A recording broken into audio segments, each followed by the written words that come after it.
So, COTA was a race for sure. So, quite a bit happened at COTA this weekend. So, let's talk about it, how this race went. So, really, for COTA, this race was just simply the Max Verstappen show from flag to flag, just completely dominating the race, just was unchallenged the whole day. Like, he jumped out to a 1 second lead over Leclerc right off the bat. Also, Verstappen dominated the sprint race, too, since COTA had a sprint race this weekend. And Verstappen gained big ground in the championship in the sprint race after Hulkenberg took out both McLarens of Piastri and Norris on the first lap in turn 1. Oh, so it isn't just NASCAR drivers kamikazing into turn 1 at COTA like a bunch of fucking idiots and causing a crash. It's also an F1 thing, too. Whew. Thank goodness NASCAR's not alone in that. For a second there, I thought NASCAR drivers were still a bunch of stupid, talentless bitches that can't figure out how to wreck each other. But turns out it's also an F1 thing, too, where some drivers are talentless bitches that can't figure out how to wreck each other. Too bad for Hulkenberg. I had a lot of positivity for him after that podium in Silverstone, but goddammit, he's now resorted to the George Russell School of Vehicular Terrorism. Anything to get that second Red Bull seat, am I right? But anyway, back to the race, though. Like, Verstappen was unchallenged, just dominated this race and never really had any doubt of it.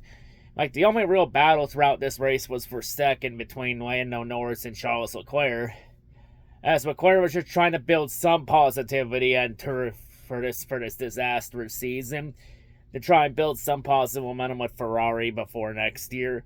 Although next year could be Leclerc's last year in Ferrari, since there have been rumblings that Leclerc might opt out of his contract after 2026 if Ferrari doesn't give him a fast car, since Leclerc wants to win a championship and he's getting impatient.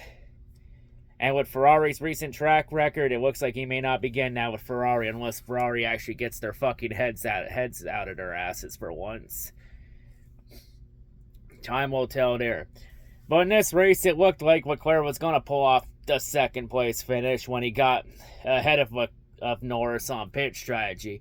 Holy shit, a shocking turn of events where Ferrari doesn't fuck up a pit strategy for once.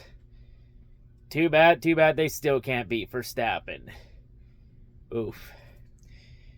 But of course, in the closing laps when Leclerc looked like he was pulling away, McLaren then told Lando to give up and just tailed onto the third place finish and take what he got. And what does Lando Norris do in this situation? The complete opposite of what McLaren told him to do. As Lando in the closing laps would do everything he could to run down Leclerc, and he did, and would pass Leclerc and take the second place finish at the end, knocking Leclerc to third. Also, despite Leclerc getting a podium with some positive momentum, it doesn't help Leclerc in the championship, as with Leclerc's third place finish, it officially eliminates Leclerc from the Drivers' Championship after this weekend. Which means we're now down to 4 drivers competing for the title. Although George Russell, to be honest, should honestly not have any chance in this championship. It's mainly a 3-way battle, but some people still want to pretend that Russell mathematically has a chance. Even though, Russell mathematically does have a chance, it's pretty unrealistic unless he really goes full Osama bin Russell without Mercada. But I do have my doubts there. But the only real interesting that happened in the closing laps outside that battle was some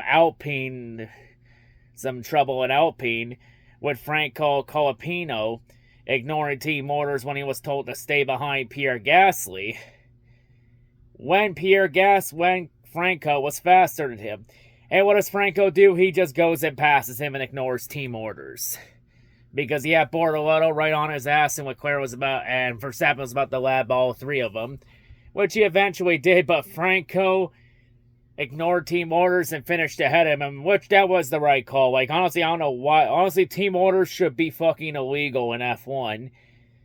Honestly, and also, as much shit as I give Lando and McLaren, I give Lando a lot of props for ignoring McLaren as well. Because you shouldn't give up at any point in the race. Every single lap of every single race, you should be racing 100% to the best of your ability. That's why team orders need to be illegal in F1.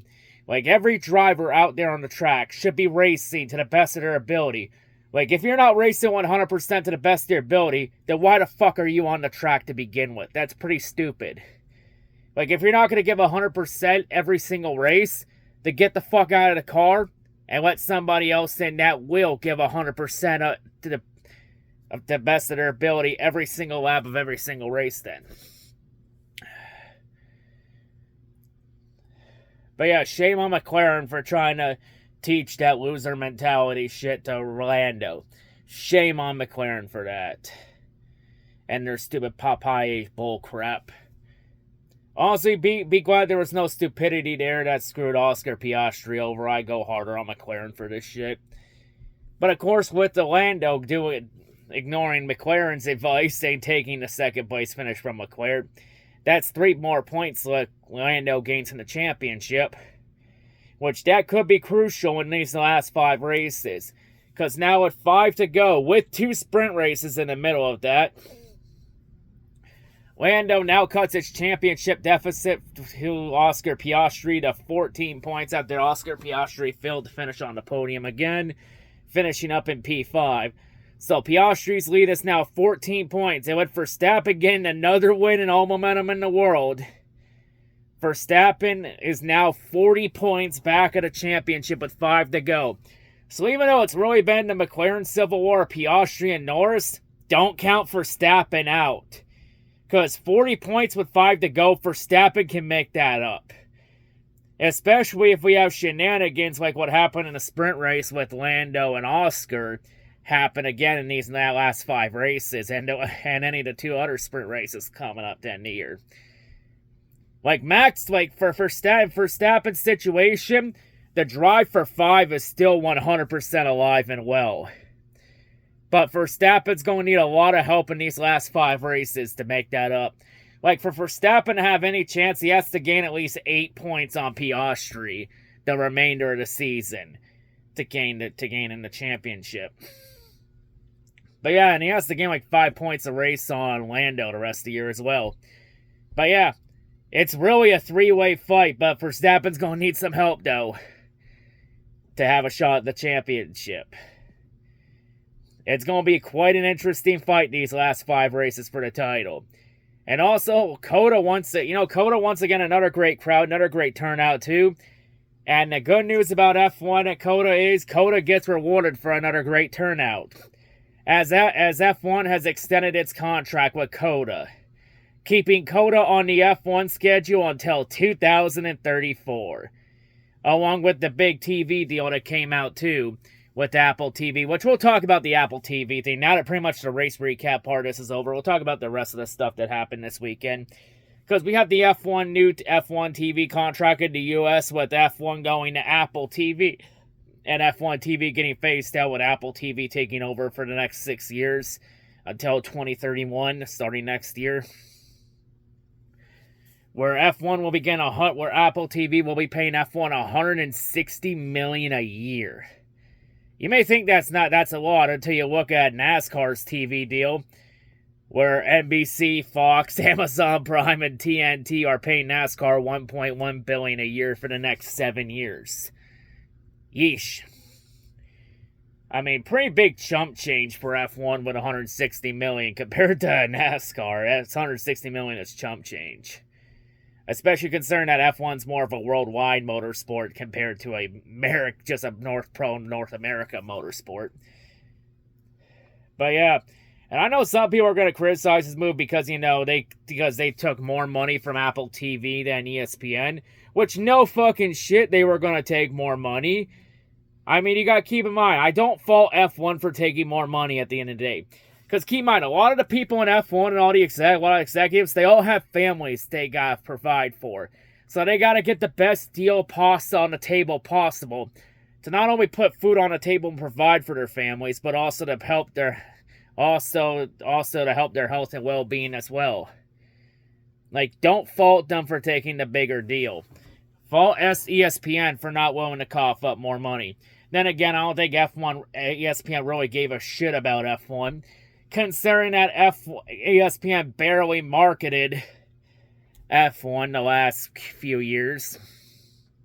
So yeah, don't really hate the player, hate the game. But I mean, Apple TV can help grow F1 too. I mean, considering that Apple TV was literally one of the producers for that F1 movie, you know, it could work. I'll say this. I'll just say this for everyone that's saying all the ratings are going to be affected and that NASCAR can take a relief that F1's never going to beat NASCAR in the ratings. Here's the thing. It doesn't fucking matter in that situation. Because if the product is good, if the on-track product is good, people are still going to watch regardless of what time of day or network or streaming service the race is on. If the product's good enough, people will watch regardless. I mean, for fuck's sakes, F1's really in the position they are in North America because of Drive to Survive on another streaming service in Netflix. One question I have for that is, does this mean Drive to Survive will also go to Apple TV or does it stay on Netflix? That's going to be another question I'll get answered on. I'll just say this though. F1 to Apple TV, it's extremely high risk. But if they pull this off correctly, it could be a very big high reward. Because we all know streaming's becoming the way of the future, especially in the US with a lot of people cutting the cord on cable networks. Considering how much cable prices are, because for reference, I'm actually paying $100 a month for my cable subscription with Shaw TV. Like, compared to some other cable subscriptions, like, you know, Amazon Prime and all that, it's honestly a better deal in the long run compared to paying $100 a month for cable. I believe some networks even pay more than that. Some networks I've heard you pay $200 a month or some shit like that. Like, honestly, streaming's becoming the way of the future. And I'll tell you this, times are changing. And when times change, you either adapt and thrive, or you perish, you become obsolete. You know, it doesn't also help F1's popularity in the US, outpricing the fans at COTA. Because, oh boy, I've heard about some of the concession prices at COTA this weekend, and nothing screams, fuck you, pissant peasant, like outpricing your fans. Like, seriously, some of these prices. Like, seriously, $180 for a McLaren polo pit shirt? $100 to $115 for a half-one hat? $150 for a limited edition Racing Bulls polo shirt? That actually looked pretty cool, actually, but still, that's overpriced as hell. $250 for an Alpine sweater. $475 for a Ferrari jacket. What in the actual fuck is F1 doing at COTA? Like, this is literally the whole thing from Miami, the concession prices from Miami a few years ago. When we went over how ridiculous those prices were, where they were charging like $180 for nachos and all kinds of other stuff. It's like, Jesus Christ. Part of me even wonders if F1 even cares about America, if they just only care about the American dollar. Even though we have 3 races on the calendar. But yeah, the concession prices may make you think. Especially since, you know, F1 hates American drivers, but they like the American dollar. And for anyone that mentions, but we're going to have 2 U.S. teams with Haas and then a Cadillac next year, I always say F1's got to make it look less obvious, right? But yeah, pretty disappointing. It's just because the overpriced merch prices and the concession prices just take out the casual fans. And takes out of the lower and middle class too. Honestly, it just shows that F1 only cares about the rich and wealthy people. Just, what a shame. Like, F1 needs to lower their prices and get their shit together. Like, the one thing I don't shit on NASCAR for is that at least it's still affordable. Especially when you look at concession prices and merch prices.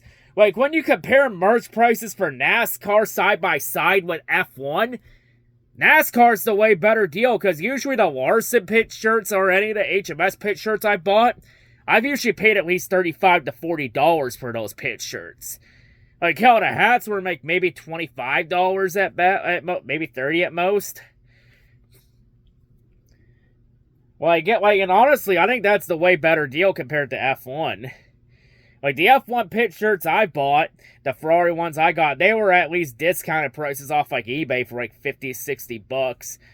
Which, it's a little overpriced, yes, but it's a lot better than paying, like, $180 for any of those fucking prices, that's for sure.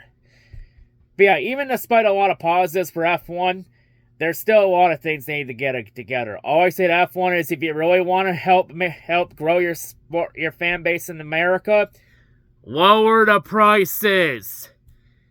Anyway, on to Mexico next weekend, NASCAR at Martinsville. I'm out.